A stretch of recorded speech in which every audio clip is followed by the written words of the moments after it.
So korang asal saya terpesen ni. Tak apa, kisah apa. Come on. Lambatnya.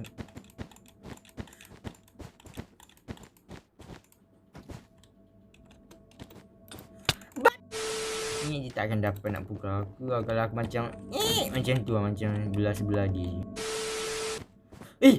Aku nak mak. Bunuh aku kan tadi. Palam aku. Asal aku beli sangat ni. Aduh. Game. Sini gaduh dengan aku. Kau mana? Bunuh Adi. Mampus. Kalah kali kedua. Aduh.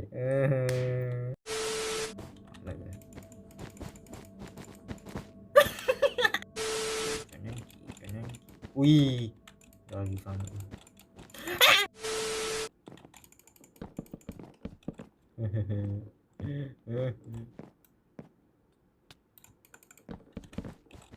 Calu. Main-main lagi kan dah kena. Apalah aku ni. Sinilah datang. Sinilah. Hilang. Tak apa lah buat kerja dia apa.